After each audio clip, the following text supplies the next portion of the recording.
안녕하십니까. 닥터트루스의 권현철입니다. 그동안은 심장과 혈관에 대해서 이야기를 나누었는데 오늘은 뇌혈관으로 가보겠습니다.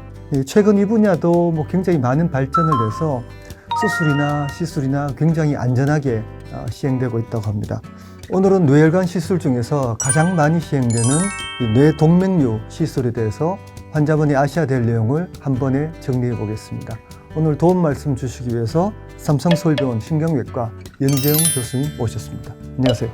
예, 안녕하십니까. 저는 신경외과에서 뇌혈관 분야를 전공으로 하고 있는 연재웅이라고 합니다.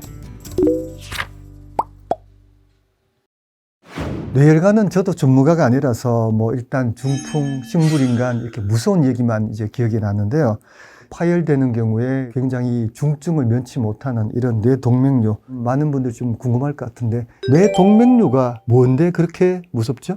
예, 뇌동맥류란 이름이요. 뇌동맥이 약해서 부풀어 올랐다라는 뜻인데요. 그 류라는 게 한자의 그 혹류자입니다. 그래서 꽈리라고 하기도 하고 네. 풍선이라고 하기도 하는데요. 터져서 심각한 출혈을 일으킬 수 있다는 게 문제입니다. 이 대동맥류도 터지면은 바로 즉사인데 뇌동맥류는 뇌혈관에서 터지니까 엄청 무섭겠어요. 그게 터지면 어떻게 돼요? 그게 이제 얼마나 세게 터지느냐에 따라서 좀 다릅니다. 그러니까 이제 살짝 터지는 경우에는 경한 두통으로도 발견이 돼서 병원에 오셔서 잘 치료되고 잘 회복되기도 합니다. 보통 평균적으로 보면은 한 3분의 1 정도가 잘 그렇게 회복이 되고 한 3분의 1 정도는 어느 정도 장애가 생기고 3분의 1 정도는 돌아가시거나 거의 그거에 준하는 상태가 되게 됩니다. 괜찮은 경우도 있네요. 예, 그죠? 3분의 1 정도. 아니, 동맥이 터졌는데 어떻게 살짝 출혈이 나고 멈추죠? 살짝 출혈이 난 다음에 그 근처에 피가 둘러싸면서 혈액 응고가 생기고 막혔던 부위를 덮어주면서 자연적으로 좀 먹게 됩니다. 그래서 보통 터졌다가 잠깐 멎어 있는 상태로 병원에 오시게 되거든요. 그럼 그런 경우는 그 환자는 두통만 느끼는 상태에서 오나요? 무슨 마비도 같이 있게 되나요? 아주 살짝 터지면 그냥 두통이랑 뇌막 자극 증상이라고 좀 구역질 그리고 뒷목이 뻣뻣해지고 이런 증상들이 있는데 세게 터져서 머리 안쪽으로 피가 잘 공급이 안 될 정도로 뇌압이 많이 올라가면 그게 이제 혼수 상태에 비슷하게 오시게 됩니다. 근데 우리가 두통은 굉장히 흔하잖아요. 뇌동맥류 파열에 의한 그 출혈에 의한 두통은 이 다른 두통과 어떻게 달라요? 여태까지 경험해 본 적이 없는 두통이죠. 강도가 아주 심한 평생 경험하지 못할 정도로 심한 두통이 갑작스럽게 생기는 건데요. 그래서 이제 보통 벼락 두통이라는 얘기를 합니다. 두통이 심하고 그렇게 막 목도 뻣뻣하고 이런 상태에서 그냥 방치하면 또 터질 수 있잖아요. 그죠? 예. 그럴 확률이 굉장히 높을 것 같은데 어느 정도 되나요, 그게? 그게 처음 24시간에 그게 다시 터질 가능성을 한 4% 정도 4%? 합니다. 그리고 그 이후로 매일 1, 2% 정도의 확률이 있고 보통 한 2주 안에 한 15%, 20% 정도 재출혈 가능성을 생각을 하는데 다시 터지면 한 70%쯤 돌아가시게 됩니다. 아, 다시 터지면 70%, 10명 중에 7명은 예. 사망이에요. 그 정도로 중증도가 심해집니다. 예. 그러면은 뇌동맥류는 파열되기 전에 미리 발견하는 게 가장 좋겠는데요. 그죠?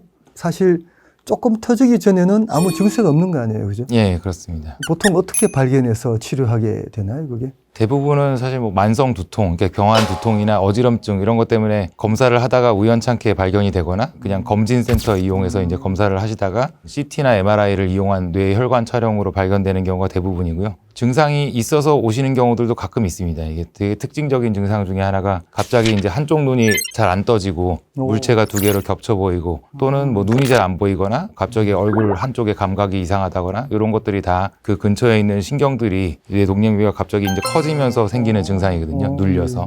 예. 그게 이제 갑작스럽게 증상이 생겼다는 거는 그만큼 갑작스럽게 좀 더 커지면서 눌렸다는 얘기니까 곧 터질 가능성도 높다라는 뜻입니다. 예. 그렇죠. 예, 예. 풍선 생각해 보시면은 그냥 부풀다가 더 불면은 한쪽이 툭 튀어나오기 시작할 때, 네. 커질 때 네. 이제 곧 터진다는 사인이잖아요, 사실. 그죠? 그런 상태가 된다는 거죠. 근데 하필이면 눈에 통증이 있고 눈이 감기고 하면은 그 위치하고도 좀 관계가 있을 것 같은데 그런가요? 예, 그렇습니다. 이게 많이 생기는 위치들이 있는데요. 그 경동맥이라고 이제 목에서부터 혈관이 와서 뇌뼈 바닥 쪽을 뚫고 들어와서 머리 안으로 들어오는 부위가 여기입니다. 얼마 안 되는 요 공간에 90% 정도의 동맥류가 다 여기 모여 있기 때문에 요 근처에 있는 신경들이 대표적인 게 눈신경이나 눈동자 움직이는 신경, 안면 감각을 담당하는 신경, 그런 신경들이 있습니다. 예.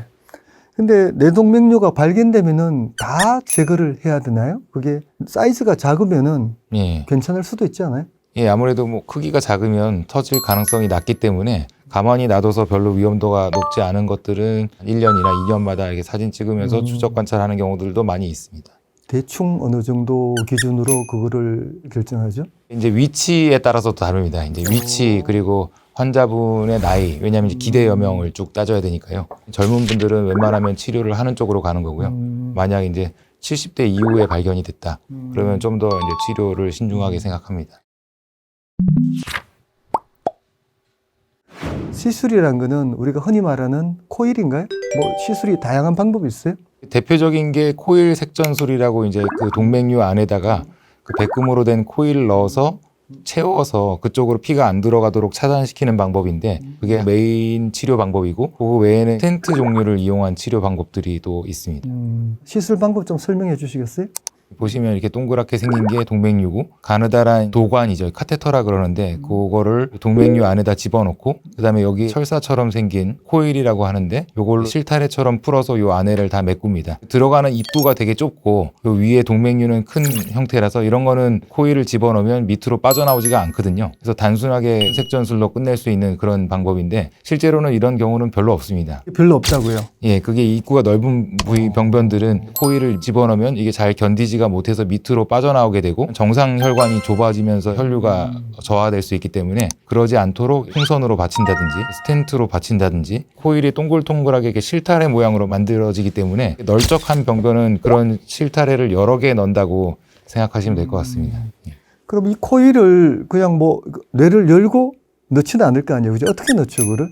보통 이제 많이 사용하는 경로가 그 허벅지 쪽에 다리 혈관, 대퇴동맥이라고 그 혈관을 통해서 경동맥을 지나서 머리 안까지 들어가게 됩니다.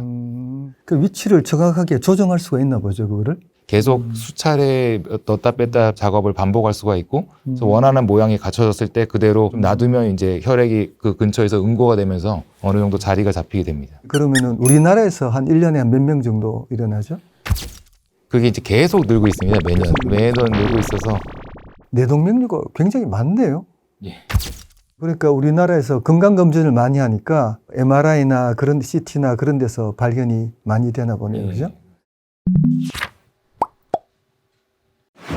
코일 시술 받은 환자분들이 시술 후에 주의할 점이 있어요?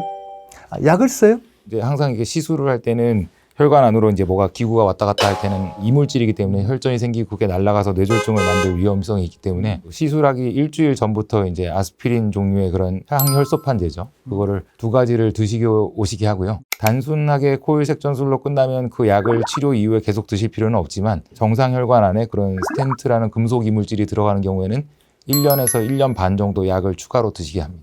2가지를 드시기 때문에 아무래도 출혈 부작용이 제일 걱정되는 점이고 그 외상이 생기거나 하면은 더 심하게 다치실 수 있으니까 외상주의가 첫 번째가 아닌가 싶습니다.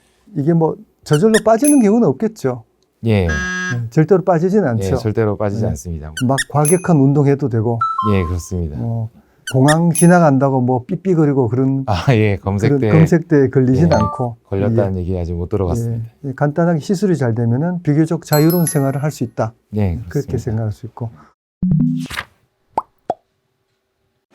뇌동맥류가 무엇인가에 대해서 설명을 잘 해주셔서 감사합니다. 환자분들에게 도움이 많이 되었으면 좋겠습니다.